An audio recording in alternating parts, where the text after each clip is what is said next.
Hello everyone, welcome to my YouTube channel. आज की video में मेरे पास है माइक्रोवेव का ये पैनल और आज की इस वीडियो में इस पैनल को रिपेयर करेंगे। देखते हैं कि इसके अंदर क्या फॉल्ट निकलता है।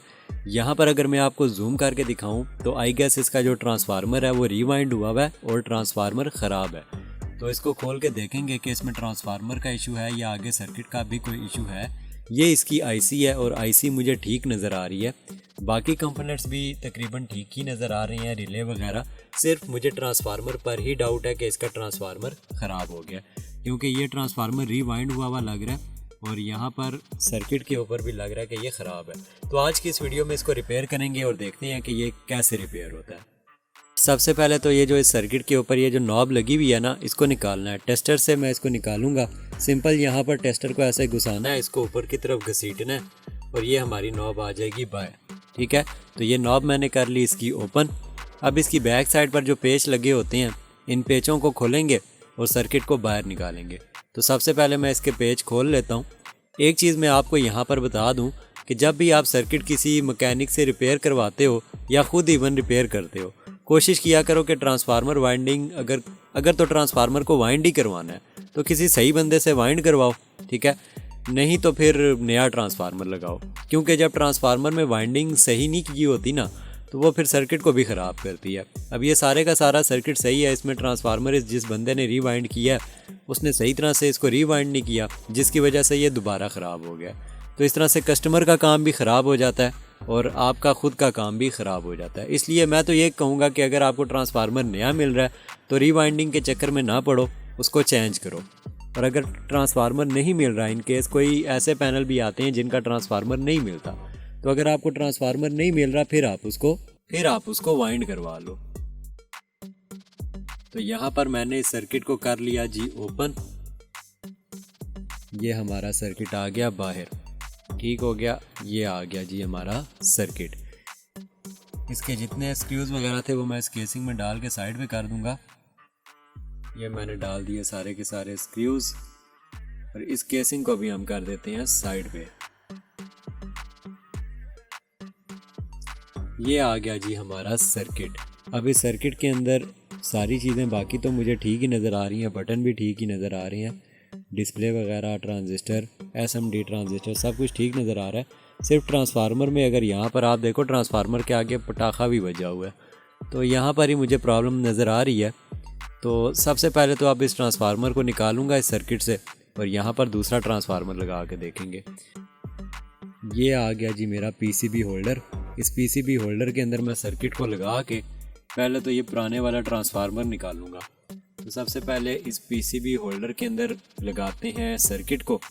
ये लग गया जी हमारा सर्किट, ओके हो गया। अब यहाँ पर ये जो उनसे टांके लगे हुए हैं ना ट्रांसफार्मर के, इस ट्रांसफार्मर को बाहर निकालना है। ठीक है, ये 4-5 टांके हैं यहाँ पे, इनको अभी हमने निकालना है बाहर। तो अभी मैं इसको लगा लेता हूँ पीसीबी होल्डर के अंदर और इसको थोड़ा सा टाइट कर लेता हूँ। ओके हो गया जी, ये फिक्स हो गया हमारा सर्किट। ओके, तो यहाँ पर कैमरे को मैंने कर लिया है जूम इन और अभी मैं ये जो काम कर रहा हूँ ना, इसको कहते हैं डी सोल्डरिंग करना। बेसिकली यहाँ पर जो सोल्डर हुआ होता है ना, टांका लगा होता है, उसको ख़त्म करने को कहते हैं डी सोल्डरिंग करना। यहाँ पर मैं सिंपली काविया रख के टांके को गर्म कर रहा हूँ और शक्कर की मदद से जो हमारी सोल्डरिंग वायर जब हीट अप होती है ना, उसको खींच लेता है, ये सक कर लेता है, इसलिए इसको शक्कर बोलते हैं। ठीक है, तो यहाँ पर सिंपली मैं ट्रांसफार्मर के टांकों को डी सोल्डर कर रहा हूँ ताकि मैं ट्रांसफार्मर को सर्किट से निकाल सकूँ। ठीक है, एक साइड पर ट्रांसफार्मर के 220 वोल्ट वाले कनेक्शन होते हैं और दूसरी साइड पर ट्रांसफार्मर के आउटपुट वाले कनेक्शन होते हैं 7 वोल्ट और 11 वोल्ट। हर पैनल के अंदर डिफरेंट वोल्ट का ट्रांसफार्मर लगा हुआ होता है। ये पैनल टू पैनल वेरी करता है कि किस पैनल में कंपनी ने कौन सा ट्रांसफार्मर लगाया हुआ है। तो यहाँ पर सबसे पहले तो मैं अब इसको डी सोल्डर कर लेता हूँ। ये हमारे सारे के सारे टांके तकरीबन डी सोल्डर हो गए हैं। अब हम इस ट्रांसफार्मर को निकालेंगे बाहर। ठीक है, कोशिश किया करो कि जब भी काम करते हो तो प्रोफेशनल टूल्स का यूज़ लाजमी किया करो। यहाँ पर अब आप देख सकते हो कि मैंने सारे के सारे टांके डी सोल्डर कर दिए हैं। अब हम यहाँ से ट्रांसफार्मर को खींच के निकालेंगे सिंपल बाहर। तो यहाँ से मैं ट्रांसफार्मर को पकड़ के थोड़ा सा इसको मूव करूँगा और निकाल लूँगा। तो ये आप देख सकते हो कि इसका ट्रांसफार्मर तो ख़राब ही है, नीचे पटाखे का धुआं भी है। और अब हम ये ट्रांसफार्मर जो है रिवाइंड हुआ भाई है, और काफ़ी गंदा सा रिवाइंड हुआ हुआ है। टेप लगाई हुई है उसने, पेपर टेप लगा दी है। तो यहाँ पर आप देख सकते हो कि ये है हमारा एरिया जहाँ पर ट्रांसफार्मर लगता है। यहाँ पर आप दूसरा ट्रांसफार्मर लगाएंगे। तो ये है जी मेरे पास इसके साथ का सेम टू सेम ट्रांसफार्मर। इसके ऊपर आप देख सकते हो लिखा हुआ है 230 वोल्ट एसी इसकी इनपुट होती है, 11 वोल्ट और 7 वोल्ट इसकी आउटपुट होती है। सेम टू सेम वैसा ही ट्रांसफार्मर है जैसा कि मैंने पैनल के अंदर से निकाला है। जब भी आप पैनल के अंदर ट्रांसफार्मर फिट करते हो तो वोल्टेजेस को लाजमी देखा करो। सबसे पहले तो यहाँ पर आप देख सकते हो कि ये मैंने पुराना ट्रांसफार्मर जहाँ से निकाला है, यहाँ पर सर्किट का एरिया जो है वो काफ़ी गंदा हुआ है। ठीक है, तो सबसे पहले तो मैं इसे क्लीन करूँगा। यहाँ पर सिंपली मैं ये CTC क्लीनर से स्प्रे करके इसको साफ़ करूँगा। ये CTC क्लीनर है, इसको यहाँ पर स्प्रे करूँगा और इसको साफ़ कर लूँगा। एक चीज़ मैं आपको यहाँ पर और बता दूँ कि जब भी सर्किट रिपेयरिंग का काम करते हो, दो काम कभी ना करना। एक तो जल्दबाजी में ना करना, और दूसरा काम को जितनी सफाई से करने की कोशिश करोगे ना, उतना आपका सर्किट रिपेयरिंग में पॉजिटिव की तरफ जाएगा। अगर आप गंद मंद करोगे, ठीक है, जल्दबाजी में काम भी गंदा करोगे, सफाई भी नहीं रखोगे, वो आपका सर्किट मज़ीद ख़राब होगा। सर्किट रिपेयरिंग जब भी करते हो, ये बात मैं हर वीडियो में कहता हूँ कि सफाई से किया करो। अब यहाँ पर आप देख सकते हो कि सर्किट के ऊपर लिखा हुआ है AC 7 वोल्ट, AC 11 वोल्ट और इन AC। यहाँ पर AC 7 वोल्ट की स्लॉट है, ये AC 11 वोल्ट की स्लॉट है, और नीचे वाली 3 पिंस AC 220 वोल्ट इनपुट है। ट्रांसफार्मर यहाँ पर फिट होगा, और यहाँ ट्रांसफार्मर के ऊपर भी आप देखो इनपुट के आगे लिखा होगा 230 वोल्ट AC, 11 वोल्ट AC और 7 वोल्ट AC आउटपुट है। तो यहाँ पर अब हम सिंपली इस ट्रांसफार्मर को फिट करेंगे इसके अंदर। ये देखो प्रॉपर अपनी जगह पर प्रॉपर फिट हो रहा है ट्रांसफार्मर। ठीक है, यहाँ पर आप देख सकते हो कि ट्रांसफार्मर जो है वो प्रॉपर फिट हो चुका है। अगर मैं जूम आउट करूँ, यहाँ पर अब आप देख सकते हो कि ट्रांसफार्मर अपनी जगह पर फिट हो चुका है। अब मैंने सिंपली यहाँ पर ट्रांसफार्मर के टांकों को सोल्ड करना है। यहाँ पर ट्रांसफार्मर को सोल्ड करेंगे और उसके बाद सर्किट को चला के देखेंगे कि सर्किट चल रहा है या नहीं चल रहा। अगर नहीं चल रहा, सर्किट में क्या फॉल्ट निकलता है, सारा कुछ आगे ही होगा इस वीडियो में। कैसे ये सर्किट रिपेयर होगा, अगर सर्किट के अंदर फॉल्ट निकलता है तो कैसे रिपेयर करना है, वो भी आज की इस वीडियो में सारा कुछ बताऊंगा आपको। इसलिए वीडियो को तसल्ली से पूरा देखो, कंप्लीट, आपको मज़ा आएगा रिपेयरिंग देखते हुए। सारा कॉन्सेप्ट मैं आपको बताऊंगा वीडियो के अंदर। जहाँ जहाँ पर मैं जो काम करता हूँ, मैं सारे के सारे पॉइंट्स क्लियरली बताता हूँ, ताकि जो बंदा वीडियो देख रहा है उसको समझ आए। फिर भी अगर आपको कोई बात वीडियो के अंदर समझ नहीं आती तो आप वीडियो के नीचे मुझे कमेंट किया करो। मैं कमेंट के अंदर आपको सारी की सारी राम कहानी बता दिया करूँगा। कोई भी बात ऐसी होती है जो कि आपको नहीं समझ आ रही, या आपके पास कोई भी पैनल है, आप मुझसे इंस्टाग्राम पर भी कॉन्टैक्ट कर सकते हो, या फिर बेस्ट होता है कि उसी वीडियो के कमेंट सेक्शन में आके कमेंट किया करो। तो यहाँ पर इस ट्रांसफार्मर को सोल्ड कर लेता हूँ जल्दी से, और फिर हम वीडियो को कंटिन्यू करते हैं। तो यहाँ पर आप देख सकते हो कि मैंने ट्रांसफार्मर फिट कर दिया है। ट्रांसफार्मर फिट करने के बाद अगला स्टेप ये है कि हमने सर्किट को AC इनपुट देकर सर्किट को ऑन करके देखना है। AC इनपुट मैंने यहाँ पर सीरीज़ के ज़रिए दी है। आप भी जब भी सर्किट को टेस्ट कर रहे हो, आई सजेस्ट कि सीरीज़ के ज़रिए सर्किट को ऑन करो। अगर आपको नहीं पता कि सीरीज़ बोर्ड क्या होता है, कैसे बनाते हैं, तो उस हवाले से डिस्क्रिप्शन में मैंने एक वीडियो का लिंक दिया हुआ है, उस वीडियो को ज़रूर देखो। तो यहाँ पर आप देख सकते हो कि हमारा जो सर्किट है वो ऑन हो गया। इसको ऑपरेट मैं कर रहा हूँ और ये ऑपरेट भी हो रहा है। लेकिन यहाँ पर अब हमने इसको प्रॉपर ऑपरेट करके देखना है, इसको स्टार्ट करके देखना है, स्टॉप करके देखना है कि ये प्रॉपर काम कर रहा है कि नहीं कर रहा। उसके लिए मैं सिंपली क्या कर रहा हूँ कि मैं सर्किट को साइड पर करके इसका जो केस है, सर्किट के केस के ऊपर इन तमाम बटनों का फंक्शन लिखा हुआ है, वहाँ से सिंपली मैंने इसके फंक्शन देखने हैं। तो पहले तो मैं ये वाले जो स्क्रूज हैं इनको साइड पे कर लूँ। ये मैंने कर लिए जी स्क्रूज साइड पे। अब यहाँ पर इसकी टॉप साइड पर आप देख सकते हो सारे फंक्शन लिखे हुए हैं। ये स्टॉप का बटन है, और ये बीच वाला जो गोल वाला बटन है, इसी को प्रेस करने से ये स्टार्ट भी होगा। ठीक है, तो अब मैंने इस सर्किट को प्रॉपर स्टार्ट करके देखना है। ये वाली जो आपको सॉकेट नज़र आ रही है, ये जब तक यहाँ पर 2 पॉइंट्स हैं, जब तक ये 2 पॉइंट शॉर्ट नहीं होंगे, स्टार्ट का बटन काम नहीं करेगा। ठीक है, ये बेसिकली डोर स्विच में लगे होते हैं पॉइंट्स, ताकि जब हमारे माइक्रोवेव का दरवाज़ा बंद हो तभी हमारा माइक्रोवेव स्टार्ट करे। तो सिंपली क्योंकि मैंने अभी सर्किट को टेस्ट करना है, तो मैं यहाँ पर सर्किट के अंदर इन दोनों पॉइंट्स को एक क्लिप के ज़रिए शॉर्ट करूँगा, ताकि ये दोनों पॉइंट शॉर्ट हो जाएं और मेरा जो स्टार्ट वाला बटन है वो काम करे। तो यहाँ पर अब आप देख सकते हो, ये है मेरे पास एक क्रोकोडाइल क्लिप, जिसके ज़रिए मैं इन 2 पॉइंट्स को शॉर्ट करूँगा। लेजेंड्स लोग इसको चूहा भी बोलते हैं, मगरमच्छ भी बोलते हैं, और एक नाम और भी होता है चिमटी भी बोलते हैं। तो मैंने वैसे यहाँ पर इन दोनों पॉइंट्स को कर लिया शॉर्ट। अब मैं यहाँ पर AC इनपुट के वायर्स को अटैच कर रहा हूँ, और AC इनपुट की वायर्स को अटैच करके इसको लगा लेता हूँ PCB होल्डर के अंदर। ये आ गया जी PCB होल्डर, इसके अंदर मैं लगा लेता हूँ सर्किट को। कैमरे को थोड़ा सा जूम आउट करते हैं ताकि डिस्प्ले वगैरह भी नज़र आए। ओके, तो ये आ गया जी हमारा सर्किट सही पोजीशन में। अब यहाँ पर इस सर्किट को ऑन करके इसको प्रॉपर ऑपरेट करके देखते हैं कि हमारा सर्किट स्टार्ट हो रहा है कि नहीं हो रहा। तो सबसे पहले तो ये देख सकते हो आप कि हमारा जो सर्किट है वो ऑन हो गया। यहाँ पर सिंपली मैं इस नॉब को प्रेस करूँगा तो ये देखो ये सर्किट स्टार्ट हो गया।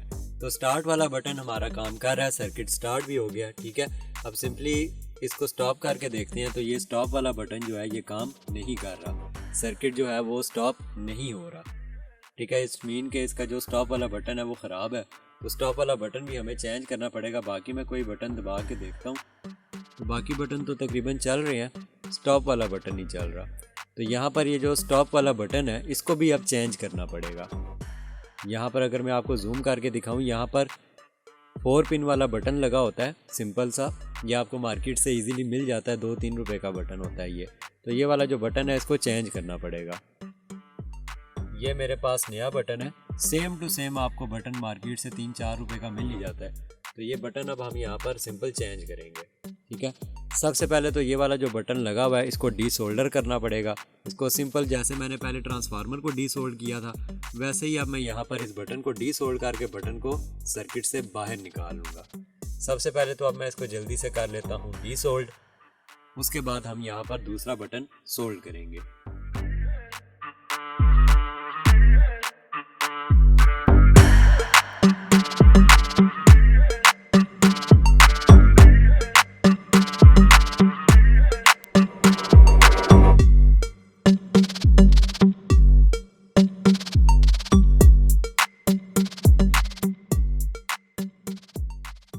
तो यहाँ पर अब आप देख सकते हो कि मैंने सर्किट में से बटन को निकाल लिया है। अब मैं यहाँ पर नया बटन सोल्ड करूँगा। सिंपल यहाँ पर ये नया बटन रखा सर्किट के अंदर और इसको टांग के लगाने हैं। तो अब बस इसको जल्दी से सोल्ड कर लेते हैं यहाँ पर, उसके बाद सर्किट को टेस्ट करते हैं।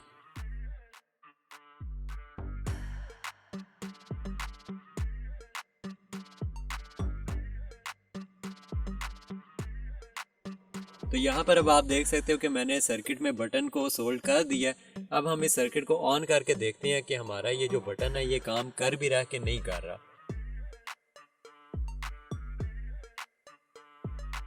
ओके, तो यहाँ पर आप देख सकते हो मैंने सर्किट को ऑन कर दिया, स्टार्ट कर दिया। अब यहाँ से दबाते हैं स्टॉप वाला बटन, तो ये आप देख सकते हो कि स्टॉप वाला बटन काम कर रहा है। अब एक एक बटन को इसी तरह से हम चेक कर लेंगे कि बाकी सारे बटन काम कर रहे हैं कि नहीं। तो ये पहली लाइन के तो सारे बटन ठीक हैं, दूसरी के भी ठीक नहीं होंगे। ये भी ठीक है, ये भी ठीक है, ये भी ठीक है। तो सारे के सारे बटन बाकी हमारे ठीक हैं। ओके, तो यहाँ पर अब हमारा जो सर्किट है वो तकरीबन रेडी हो चुका है। ये हो गया स्टार्ट, ये हो गया जी स्टॉप। ठीक है, तो सारे बटन भी अब हमारे काम कर रहे हैं और सर्किट स्टार्ट भी हो रहा है, स्टॉप भी हो रहा है। तो इस सर्किट के अंदर सिर्फ और सिर्फ ट्रांसफार्मर ख़राब था और एक बटन ख़राब था। ठीक है, और वो मैंने दोनों चीज़ें चेंज की तो हमारा जो सर्किट है वो रेडी हो चुका है। अब सिंपली मैंने सर्किट को इस केसिंग के अंदर फिट करना है, लेकिन फिट करने से पहले मैं यहाँ पर इस केसिंग को थोड़ा सा क्लीन करूँगा। यहाँ पर आप देख सकते हो केसिंग के ऊपर सारे वो जो उनसे कुकिंग के घी वगैरह होते हैं ना, वो सारे इसी के ऊपर ही लगे हुए हैं। तो यहाँ पर सिंपल अब मैं इसको साफ़ करूँगा। ठीक है, ताकि क्या पता फिर ये कब साफ़ हो। खाने की चीज़ है, साथ ही साथ बैक्टीरिया भी खाते हैं लोग और जरासीम भी खाते हैं। तो मैं इसको सिंपली यहाँ पर साफ़ कर रहा हूँ, CTC से ही मैं इसको साफ़ कर रहा हूँ। CTC एक सस्ता और अच्छा क्लीनर है, ये सारी गुजारा कर जाता है सफाई में, तो मैं हमेशा इसी को यूज़ करता हूँ। तो सबसे पहले तो मैं अब इस केसिंग को क्लीन कर लेता हूँ और क्लीन करने के बाद सर्किट को इस केसिंग के अंदर फिट करेंगे।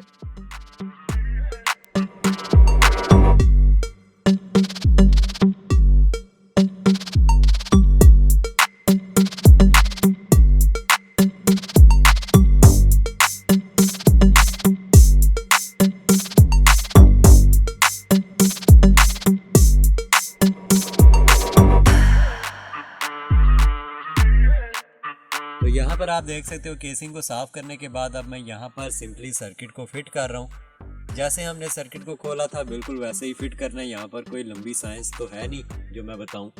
सिंपली सर्किट को रखा और अब यहाँ पर मैं सर्किट के सारे स्क्रूज़ को, पेचों को टाइट कर दूँगा।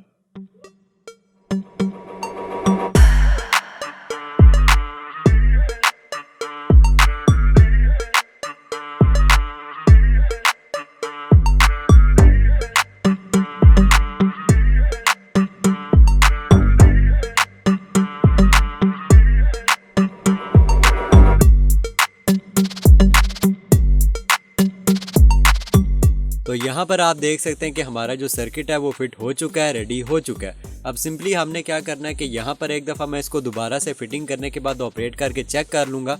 ये मैंने शॉर्ट किए 2 पॉइंट्स जिनसे चलेगा हमारा स्टार्ट बटन, और यहाँ पर मैं करूँगा AC इनपुट सीरीज़ के ज़रिए।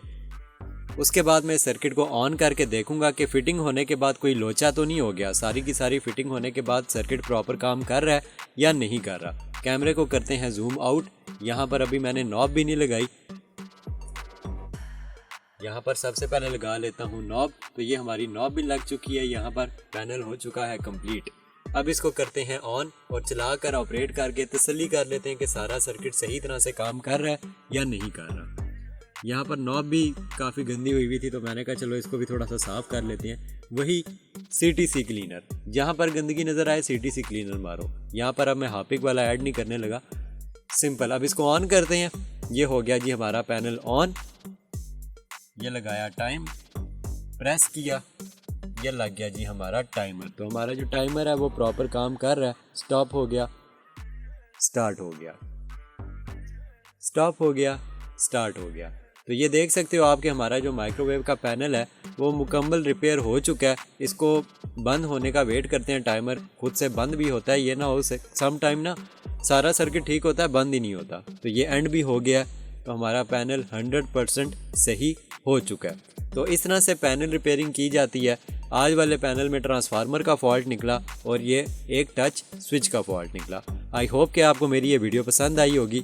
अगर आपको मेरी ये वीडियो पसंद आई है तो वीडियो को लाइक करें और चैनल को सब्सक्राइब करें। और ये हैं वो 2 चीज़ें जिन्होंने इस पूरे पैनल को ख़राब बनाया हुआ था, और सिर्फ ये 2 चीज़ें ख़राब निकली।